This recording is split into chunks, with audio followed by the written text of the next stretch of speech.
días a todos. Vamos a seguir con nuestra serie del Antiguo Testamento, el panorama que estamos teniendo hoy. Vamos a cubrir dos profetas menores, Habacuc y Sofonías, y en un momento vamos a ver dónde quedan en la lista de profetas de los 17 libros proféticos. Pero quiero empezar con una ilustración de la historia de la Segunda Guerra Mundial. Ya casi creo que no hay nadie que no sepa cómo terminó la Segunda Guerra Mundial. Y terminó aquí en Europa con las tropas aliadas de un lado entrando de las playas de Normandía hacia Berlín y la tropa de la Unión Soviética entrando desde Oriente hacia Berlín, y en una pinza pues cogieron y acabaron con el Reich, ¿no? el poder de Hitler y todo eso. Él se suicidó, todas esas cosas. Y en el otro lado del mundo, en Asia, también la guerra contra Japón, que era uno de los poderes de lo que se llamaba el eje de Hitler con Mussolini y con el emperador Toyo.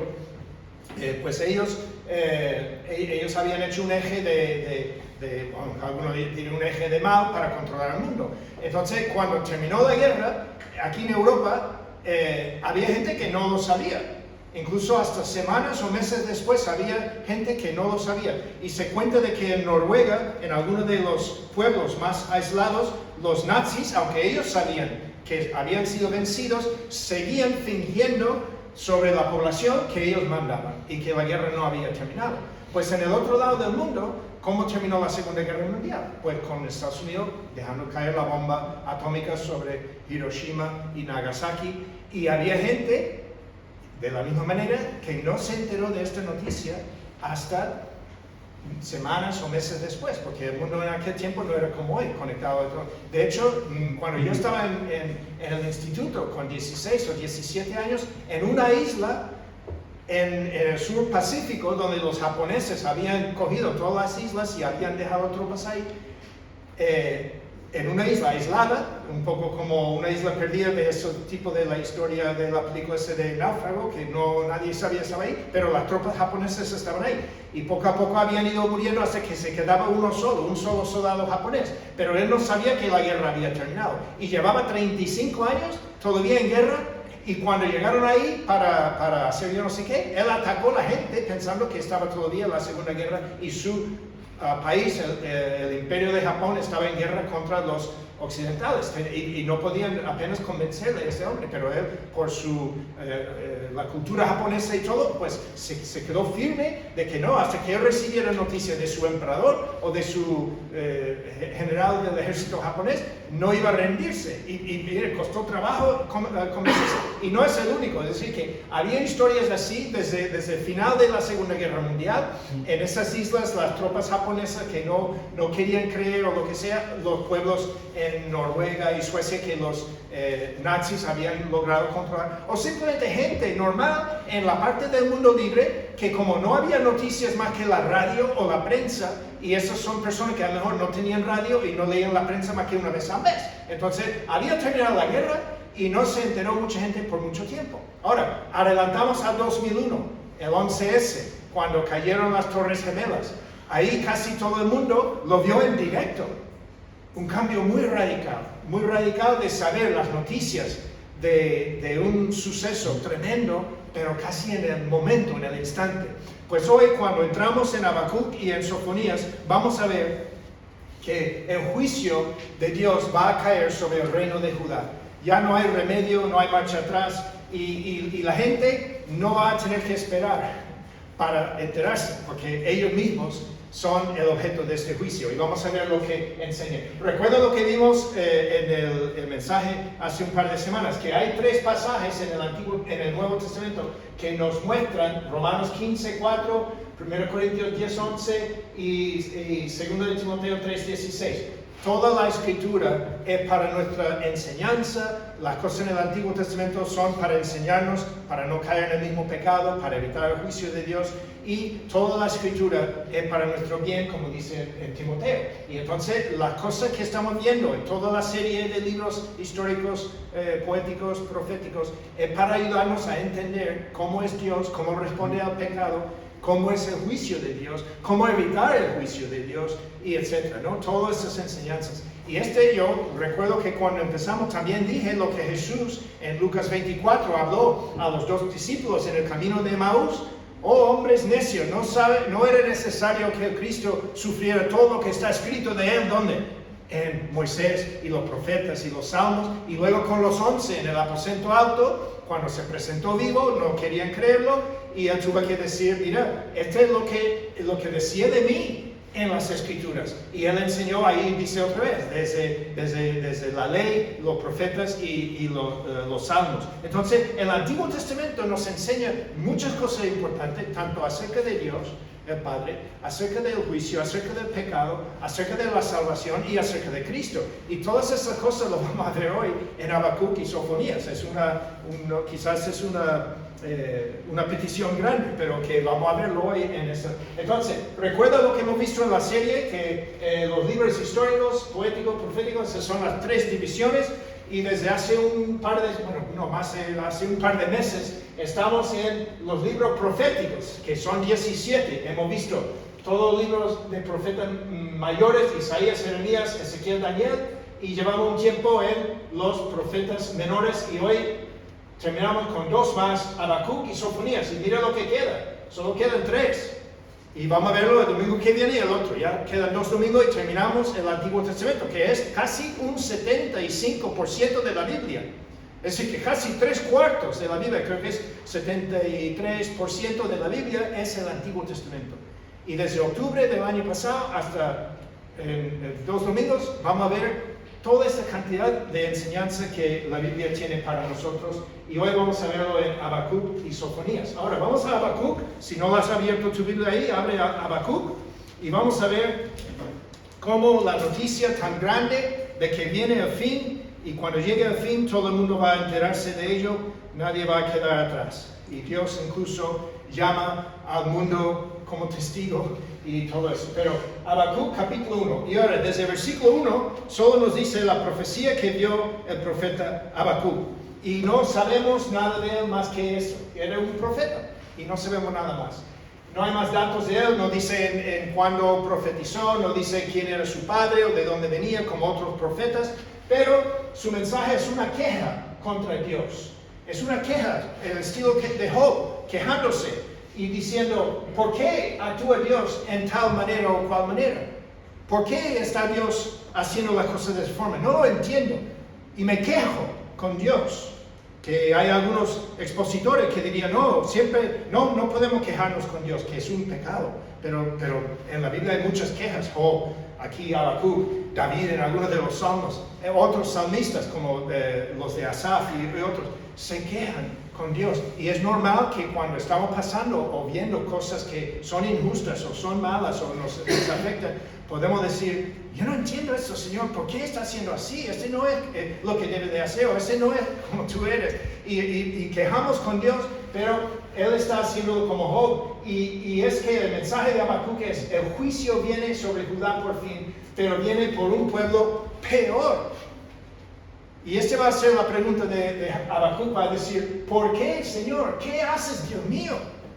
¿Por qué está usando a alguien peor que nosotros para juzgar a nosotros? Este no tiene sentido. Y eso es lo que Habacuc va a hacer. Ahora, el libro de Habacuc es un grito que pregunta a Dios por qué frente al uso que Dios hace de los pecadores para castigar a su pueblo pecador. Y José Grau, en su comentario sobre Habacuc, dice, Habacuc se plantea el problema moral que suscita la utilización de los caldeos, los babilonios, como instrumento del castigo que merece Judá, cuando su crueldad, la crueldad de Babilonia, y sus continuadas acciones de barbarie representan la negación absoluta de la justicia divina que los envía sobre los judíos. Entonces José Grau dice, Habacuc está diciendo, Señor, ¿cómo puedes tú usar un pueblo que es peor, 10 veces más peor que tu pueblo Judá, y usar ese pueblo para castigar a nosotros? No tiene sentido.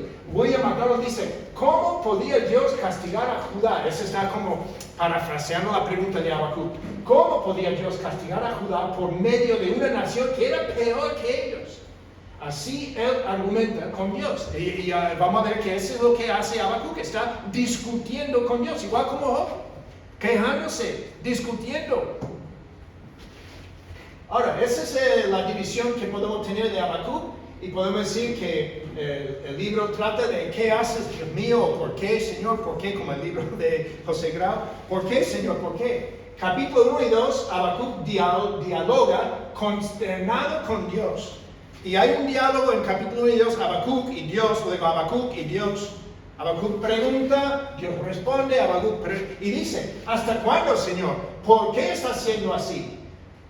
En esta primera parte de capítulos 1 y 2 vemos a Habacuc en aflicción, consternado con Dios. Pero en capítulo 3, Habacuc responde con una oración, un salmo de alabanza.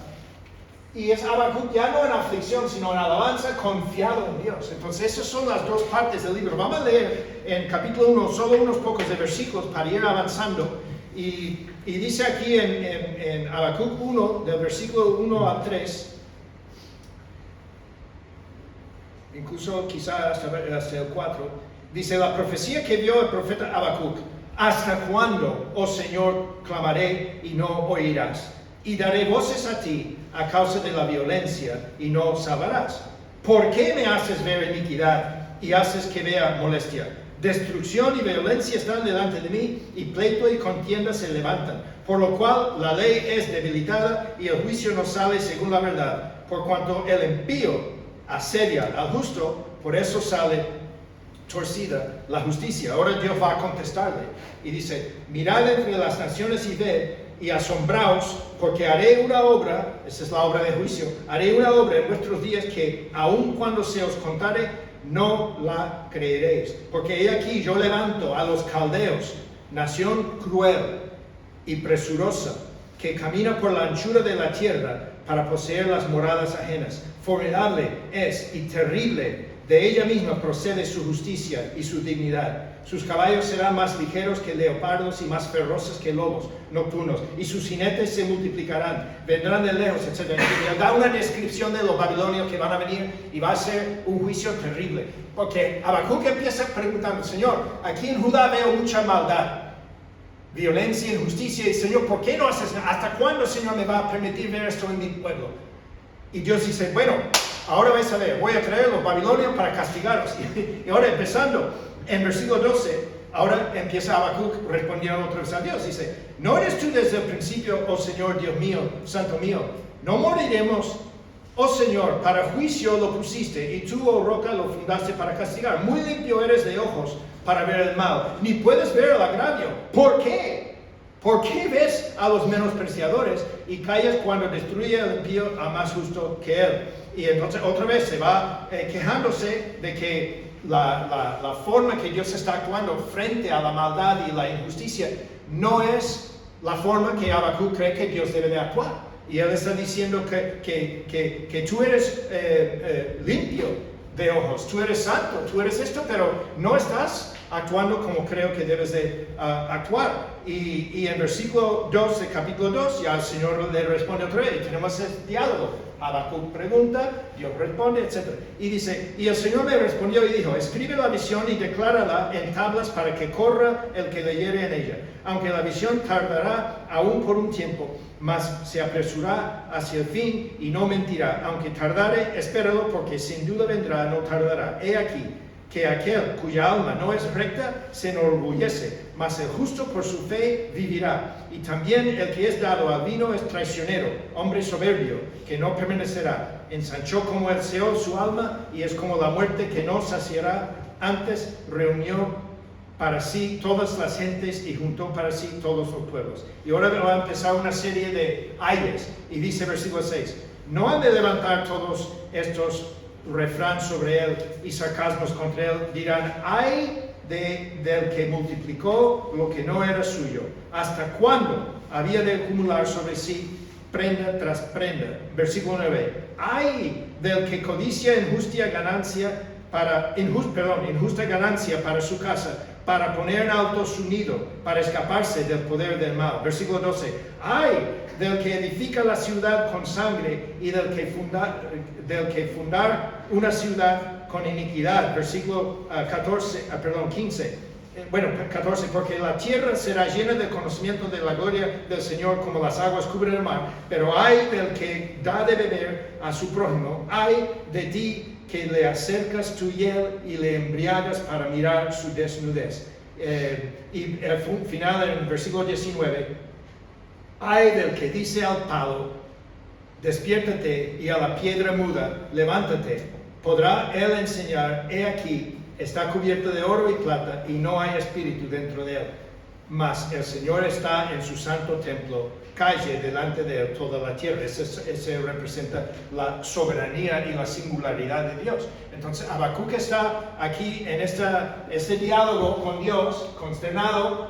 ¿Hasta cuándo? ¿Por qué? ¿Cómo puede permitir esto? Y Dios responde, y la respuesta resumida es, hay del juicio del Dios Santo. Ahí, porque viene, ¿no? Entonces ese es Habacuc en aflicción.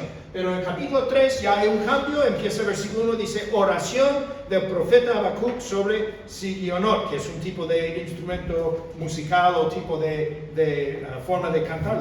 Y dice, oh Señor, he oído tu palabra y temí.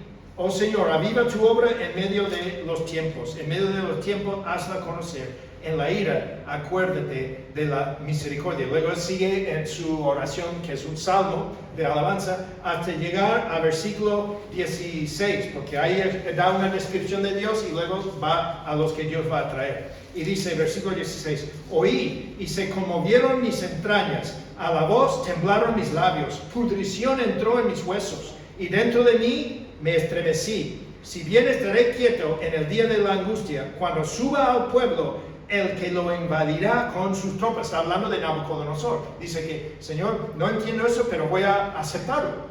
Y voy a seguir confiando, porque el justo por la fe vivirá, lo que dijo capítulo 2. Y ahora viene lo que Arturo adelantó en el tiempo de la bienvenida. Aunque la higuera no florezca, ni en la vida haya frutos, aunque falte el producto del olivo, y los labrados no den mantenimiento, las ovejas sean quitadas de la majada, no haya vacas, porque viene este tiempo de guerra, viene este tiempo de juicio, viene este tiempo de conquista de los babilonios, que van a llevar todo como botín. Y aunque no queda más nada, con todo esto yo me alegraré en el Señor, me gozaré en el Dios de mi salvación, porque Dios el Señor es mi fortaleza, el cual hace mis pies como de siervas y en mis alturas me hace andar, me da un lugar seguro en Él. Entonces está hablando de la confianza, está hablando que ya yo oro, pero ya confiado en Dios, ya no estoy consternado, no entiendo, me he quejado, pero lo acepto. Señor, vale, tú eres soberano en tu santo templo. Y ahora sí estoy confiado de que pase lo que pase, yo voy a alabarme en ti, me voy a gozarme en ti y en la salvación que tengo en ti. Entonces, Habacuc tiene este versículo tan famoso en capítulo 2:4, que dice, el justo por su fe vivirá. Y este versículo se cita 3 veces en el Nuevo Testamento, Romanos 1:17, Gálatas 3:11 y Hebreos 10:38. Y esta es una cosa muy importante, porque Pablo y el autor de los Hebreos lo usan para mostrar que la justificación, la salvación, la reconciliación con Dios viene por la fe sola. No viene por cumplir la ley, no viene por hacer obras, no viene por nada más. Simplemente viene y es por fe. Y ese para ser salvo. No hubo salvación por obras en el Antiguo Testamento. Alguna gente por muchos años, y siguen hoy equivocando, no, los judíos se salvaron por guardar la ley, pero nosotros por la fe en Cristo. No, porque en Romanos 4, Pablo dice, ¿cómo fue justificado Abraham delante de Dios? Creyó Abraham y su fe le fue contado por justicia. Entonces la fe es la base de la salvación en el Antiguo Testamento y también en el Nuevo. Los que no entienden eso o enseñan algo diferente, están engañando o están equivocados. Porque no hay salvación por obras ni en el Antiguo Testamento ni en el Nuevo. Porque el justo por la fe vivirá. Y del capítulo 3 y la alabanza de Habacuc podemos aprender que es posible seguir confiando en Dios aun cuando las circunstancias son adversas o malas. El doctor Ron Blue escribe, y yo compartí eso en un jueves en el devocional del culto de oración, creo que fue en octubre, noviembre, por ahí. Él escribe, el profeta no solamente preguntó los misteriosos porqués que afectan a la humanidad, él recibió respuestas a sus preguntas. Las respuestas dadas por el creador del universo son cuidadosamente registradas. Dios dice, Toma, apúntalos en una tabla para que corra por ahí todo. Habacuc es un libro único, no como otros profetas que declararon el mensaje de Dios a la gente. Este profeta dialogaba con Dios acerca de la gente. Él se dio cuenta de que la paz interior no depende de la prosperidad exterior. Y esa es la frase que compartí aquel jueves, que la paz interior, la confianza en Dios, la fe de una persona que confía y pone toda su fe en Dios, aunque no entiende lo que está pasando, es lo que nos da una base para enfrentar las circunstancias adversas y no dejar que las circunstancias nos hagan tambalear. Entonces, las dos aplicaciones más grandes que veremos más adelante, pero de Habacuc, versículo 2:4, la fe es la clave para el creyente y esta fe le lleva a la confianza a pesar de, aunque aquello, con todo, yo sigo confiando en el Señor, me alegro en Él, me gozo en Él, y eso es lo que vemos, que la paz interior no depende de la prosperidad exterior. Habacuc tiene esas tres lecciones. La fe es la base de la salvación ante Dios. Dios juzgará al pecado con un juicio severo, y cuando no entendemos las cosas malas que suceden, podemos confiar en Dios que sigue en control. Y esas tres cosas, la fe, el pecado y las cosas malas, siguen vigentes para hoy. No han cambiado nada. Todavía una persona por su fe, el justo por su fe, se puede vivir con Dios, como dice Romanos, Gálatas y Hebreos. Y el juzgado, Dios sigue diciendo que va a juzgar el pecado. El pecado, la paga del pecado es muerte. Pero el don de Dios, la dádiva de Dios es vida eterna en Cristo Jesús por todos los que creen en Él.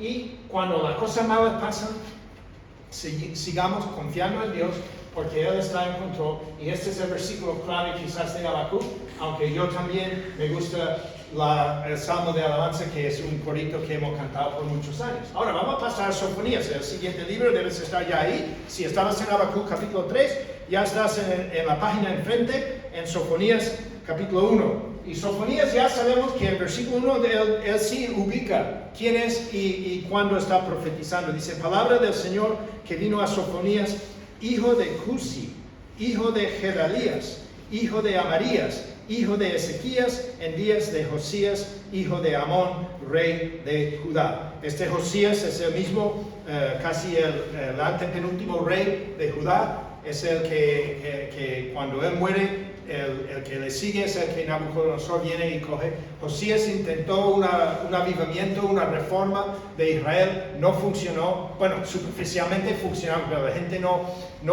lo hacía para cumplir con el rey, para evitar problemas. Pero sabemos de Jeremías, que era contemporáneo con Habacuc y Sofonías. Sabemos de Ezequiel, que realmente todavía dentro del templo y dentro del corazón de la gente no querían seguir a lo que Dios estaba diciendo, no querían, lo fingían, tenían falsos profetas, tenían falsos sacerdotes, tenían falsos príncipes que querían liderar y no querían creer lo que Jeremías estaba diciendo, no querían creer lo que Habacuc y Sofonías estaban diciendo. Decían, no, esas son falsas profecías, todo va a seguir bien. Es como lo que dice hoy el gobierno, no, todo eso es falso. Los casos de corrupción, las cosas que están... No, esos son bulos. Ese es falso, todo se va a resolver. Vamos al verano a la playa de olvidar y cuando volvemos ya todo esto se habrá pasado. Eso es lo que piensan. Pero en aquel tiempo, esta gente mala no iba a escapar. Entonces, Sofonías, según versículo 1, se ha reconfigurado un poco, pero estaba aquí arriba para poner Sofonías.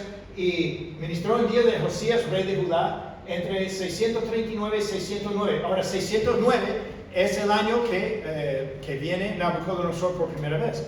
Y fue el primer año del sucesor de Josías. Josías muere y Nabucodonosor ataca y conquista Jerusalén. Profetizaba del juicio de Dios contra la maldad del reino de Judá y anunció otro juicio para las naciones, antes de una restauración del pueblo judío en el tiempo del reino mesiánico. Entonces, tres cosas que da: juicio para el reino de Judá, juicio para todas las naciones y un tiempo del reino mesiánico. Esas son las tres cosas que va a hacer. Vamos a avanzar. Miren, esa es la división que vemos en Sofonías.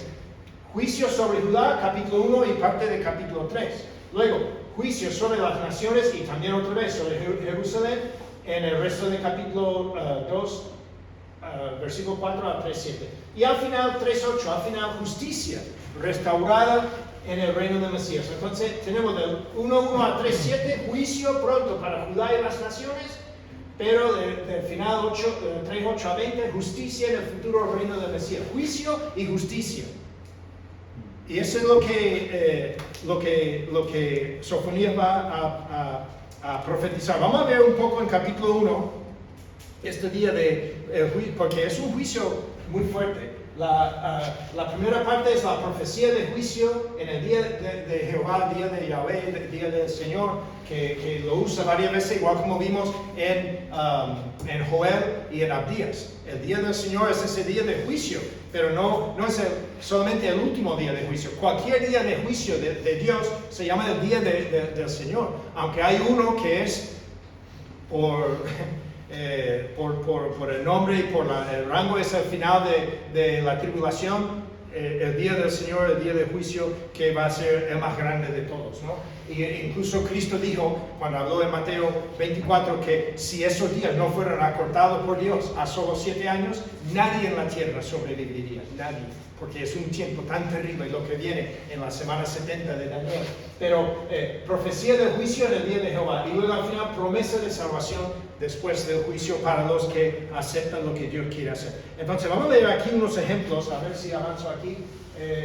No, es en el siguiente. Bueno, pues vamos a leer eso primero. El tema de Sofonías es el juicio de Dios que viene sobre Judá, y por eso puse el título, cuidado, el juicio de Dios viene, cuidado, porque viene ya. Y Sofonías vivía y ministraba en el tiempo del piadoso rey Josías, bajo el avivamiento y reforma espiritual que ese rey llevaba a cabo. Su mensaje era uno de juicio por la maldad acumulada de Judá, especialmente desde el reinado del malvado rey Manasés, que era el abuelo de Josías.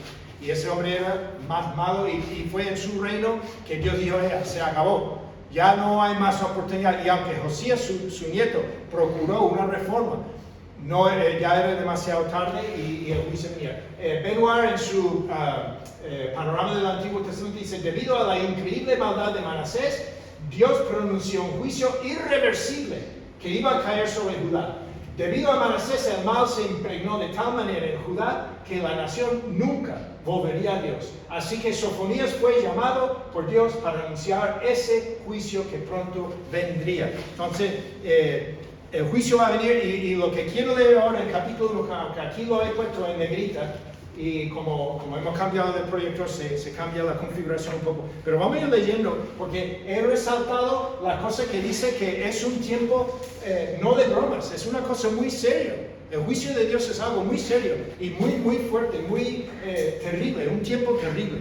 Y dice aquí, después del versículo 1, Dios hablando, destruiré por completo todas las cosas de sobre la faz de la tierra, dice el Señor. Destruiré los hombres y las bestias, destruiré las aves del cielo y los peces del mar, y cortaré a los impíos, rayaré a los hombres de sobre la faz de la tierra, dice el Señor. Extenderé mi mano sobre Judá y sobre todos los habitantes de Jerusalén, y exterminaré de este lugar los restos de Baal y el nombre de los ministros idólatras con sus sacerdotes, y a los que sobre los terrados se postran al ejército del cielo, y a los que se postran jurando por Jehová y jurando a la vez por Milcom, que era un ídolo, un dios pagano.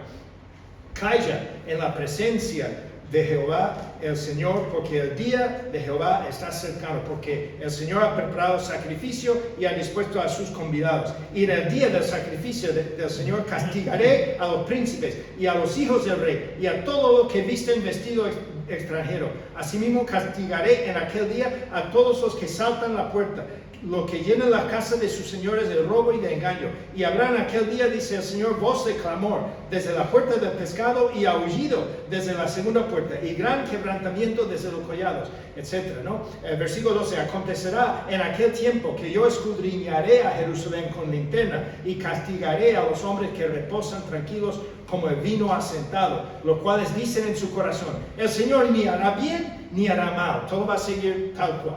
Versículo 14, cercano está el día grande de Jehová, cercano y muy próximo es, amarga la voz del día del Señor, gritará allí el valiente, día de ira aquel día de angustia y de aprieto, día de alboroto y de asolamiento, día de tiniebla y de oscuridad, día de nublado y entenebrecimiento, día de trompeta y de algazara. Esos son como símbolos del ejército, de la guerra.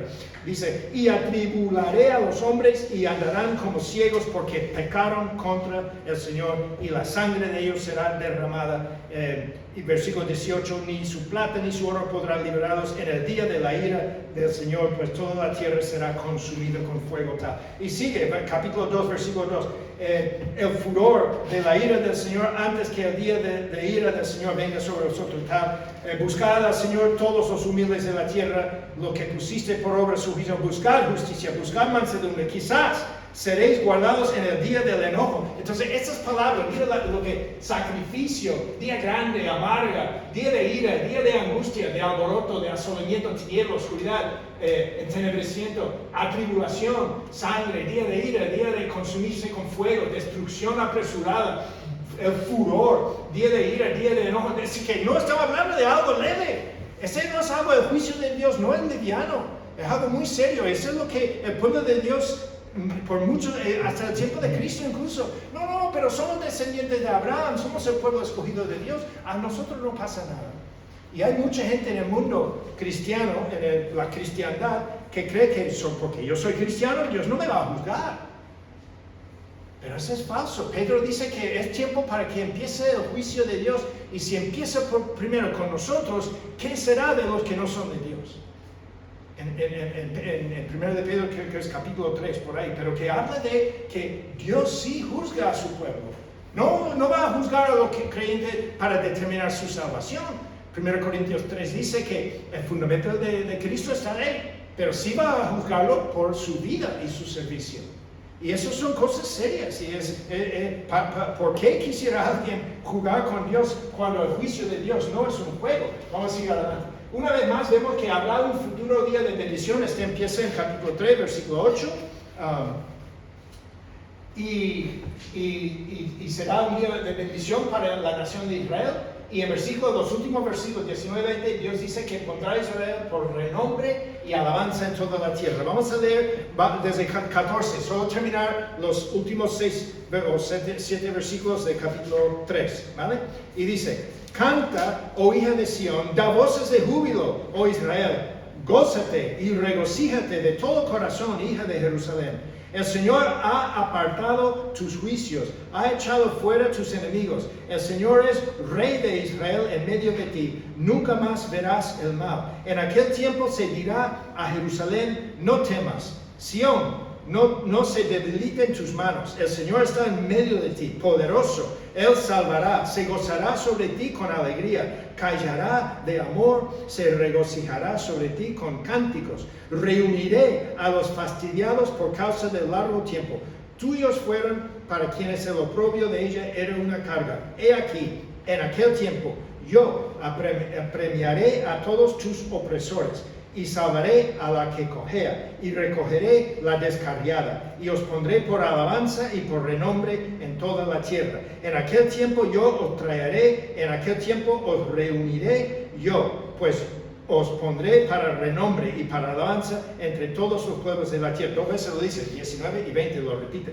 Y dice, cuando levante vuestro cautiverio delante de vuestros ojos, dice el Señor. Entonces termina el libro de ese cuidado. El juicio de Dios viene, y es una cosa muy grave, muy seria, muy fuerte. Pero al final Dios va a restaurar lo que siguen confiando en Él. Tal día de exaltar a Israel en la tierra nunca ha sucedido. Es decir, que había una restauración desde Babilonia, volviendo otra vez a Tierra Santa, pero no era completa, no una restauración completa. Y Warren Wiersbe dice, hay un futuro recogimiento y restauración para Israel cuando, según el versículo 20, ellos serán una alabanza a toda la tierra. Esto no ha sucedido. Hoy ellos son una fuente de ¿qué? De contención internacional. Tenemos que ver el gobierno de España en Europa, lo que está pasando en Gaza con Israel y los palestinos, con Israel, con Irán. Sí que Israel es, desde hace 20 o 30 años, cuando empezó a cambiar las cosas con la Organización de Liberación de Palestina, que era una entidad terrorista por muchos años, por décadas.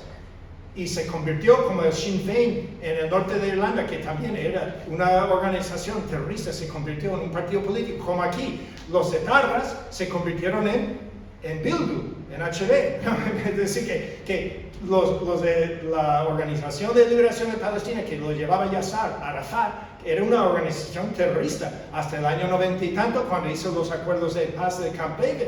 Y desde ahí hasta hoy, ya la cosa dio un vuelco. Ya no era Israel que era la víctima. Ahora Israel es el malo. Y hasta hoy es una cosa de contención internacional. Entonces sabemos que esta profecía de que todo el mundo va a ser alabando a Israel tiene que tener su cumplimiento finalmente en el reino milenial del Mesías.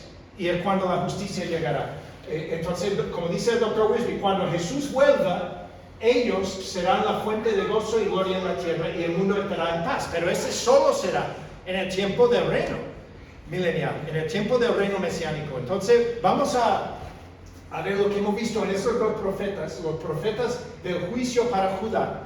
Y aunque era un juicio para Judá, no indica que no podemos aprender de ello. Todavía podemos aprender mucho. Mira los temas principales que nos enseñan. Son estas cosas. El juicio de Dios para el pecado es seguro y tiene que haber puesto y severo. Bueno, severo. El juicio de Dios no es lineal, sino severo. Seguro y severo. El juicio de Dios es para su pueblo y no solo para los que están fuera. No podemos coger una actitud de superioridad, no, pero somos de Dios. No, somos intocables. No, cuidado, porque Dios también nos castiga. El reino del Mesías restaurará lo que el pecado ha estropeado y traerá verdadera justicia a la tierra y paz. Y solamente por la fe, Habacuc 2:4, solamente por la fe puede una persona ser salva del juicio. El justo por la fe vivirá. Vivirá, no morirá, vivirá. Entonces, vamos a aplicarlo en nuestra vida. Lo que es para mí, para mi vida, debo saber que mi pecado me traerá el juicio de Dios, aunque sea creyente. Pero dice que si yo hago pecado, Dios me va a castigar. Y si no me castiga, entonces no soy hijo suyo. Pero Hebreos 12 dice que la disciplina del Señor para lo que Él ama. Y a todo hijo lo castiga cuando se descarrila. Si alguien va pecando diciendo yo soy creyente y puedo pecar y Dios no hace nada, pues cuidado, porque indica que no eres de Dios. Porque si fueras de Dios, te va a dar, porque eso es lo que hace un padre que ama a su hijo. La iglesia no será librada de un juicio ante el Señor. Y este primero aquí del juicio de Dios para el creyente está en Romanos 14. Todos estaremos ante el tribunal de Cristo. 2 Corintios 5. Estamos presentes, ausentes del Señor, presentes en el cuerpo, porque queremos estar ausentes del cuerpo y presentes del Señor. Y por eso vivimos de tal manera para que agradamos al Señor, porque todos estaremos ante el tribunal de Cristo. 2 veces, Romanos 14 y 2 Corintios 5 dice que vamos a tener un juicio. Y luego, la iglesia no será librada, como yo dije antes. En Pedro dice que si el juicio empieza con nosotros, el pueblo de Dios, ¿qué será de los que no son de Dios? No quisiera ni pensarlo. Luego, debo rechazar los ídolos en mi vida porque Dios los rechaza y a toda persona que confía en ellos. Lo menciono, no lo vimos en Habacuc, pero había una parte que hablaba de las imágenes y luego también en Sofonías. Entonces, parte del gran pecado de Israel, bueno, leímos ahí cuando dice, quitaré vuestras imágenes y lo que en la azotea rezan a Jehová y rezan a Milcom, el otro Dios. Es decir, que está engañando. Y este no es lo que Dios quería. Después del juicio viene la restauración para los que confían en Dios. El reino del Mesías pondrá fin a los reinos del mundo y solo puedo ser salvo por la fe en Jesús. No hay otro camino para ser justificado. El justo por la fe vivirá, dice Romanos 1:17, Gálatas 3:11 y Hebreos 10:38. El justo por la fe vivirá. Y puedo confiar en Dios a pesar de las circunstancias difíciles en la vida. Ese es lo que es la alabanza de Habacuc al final. Que puedo, dice, aunque todo esto pasa, aunque esto, no hay, la higuera no florece, no hay nada de eso, con todo, yo me alegraré en el Señor y me gozaré en el Dios de mi salvación. Ese lo cantábamos como un corito muchas veces. Aunque la higuera no florezca ni en las vides, con todo yo me alegraré en el Señor y me gozaré en el Dios de mi salvación y me gozaré. Ese es el corito, viene de ahí y podemos confiar en Dios. A pesar de que ahora el gobierno va al traste, nadie sabe nada, no, Estados Unidos ataca a Irán, Rusia ataca a Ucrania, China ataca a Taiwán, lo que sea, la cosa que pasa, no es el fin. Habrá guerras y rumores de guerra, pero no es el fin, dijo Jesús. Cuando oís esto, no es el fin. Es el comienzo de los dolores de parto. Así, a lo mejor estamos en el tiempo de dolores de parto, pero nadie sabe cuánto dura eso. También, terminamos. Los profetas del juicio para Judá. Esto es la canción. Aunque la higuera no florezca ni en la vida haya fruto, aunque falte el producto del olivo, los labrados no den mantenimiento, las ovejas sean quitadas de la majada, no haya vacas en el corral, con todo, yo me alegraré en el Señor y me gozaré en el Dios de mi salvación. Y Sofonías tiene el otro corito que cantamos en los campamentos de palabra de vida, que dice, el Señor está en medio de ti, poderoso, poderoso, Él salvará, se gozará sobre ti, con alegría, callará de amor, se regocijará. Es decir, que este lo cantamos también. Es decir, que fíjate, de esos dos libros, Habacuc y Sofonías, tan chiquititos, que en mi vida he predicado hasta hoy. Hay dos coritos que hemos cantado por 40 años o más, porque el mensaje que ellos traen es que sí, un juicio seguro, severo, pero hay salvación y restauración para los que confían en Dios. El justo por la fe vivirá. Oremos. Padre amado, queremos darte gracias por tus dos profetas, Habacuc y Sofonías, que pronunciaron tu juicio sobre Judá, tu pueblo rebelde, idólatra, desobediente. Y sabemos, Señor, que tu juicio fue seguro porque en la historia se cumplió. Y aún la reforma de Josías, un rey tan justo, tan espiritual, tan entregado a ti, no era suficiente para parar el juicio. Ayúdanos a ver el mensaje de juicio y que es algo muy serio, es algo muy seguro. Pero gracias porque en tu Hijo Jesús, por nuestra fe en Él, nos has justificado y el justo por su fe vivirá. Y sabemos que tú nos has dado la vida eterna para vivir contigo para siempre. Y pedimos que tú nos perdonas las veces que te hemos faltado o desobedecido para deshonrarte o entristecer tu Espíritu Santo en nosotros. Ayúdanos a arrepentirnos y seguir adelante viviendo por fe y confiando en ti aun cuando las cosas se ponen en nuestra contra. Y hay circunstancias en la vida que nos atemorizan o nos entristecen. Te pedimos que tú nos ayudes a entender este mensaje de juicio de Habacuc y de Sofonías y que podamos terminar con una confianza y una fe segura porque tú eres el Dios poderoso, soberano y singular que va a terminar tu plan para tu creación, tal cual tu palabra nos lo revela. Y te damos gracias por esa seguridad que tenemos en Cristo. Amén. Amén.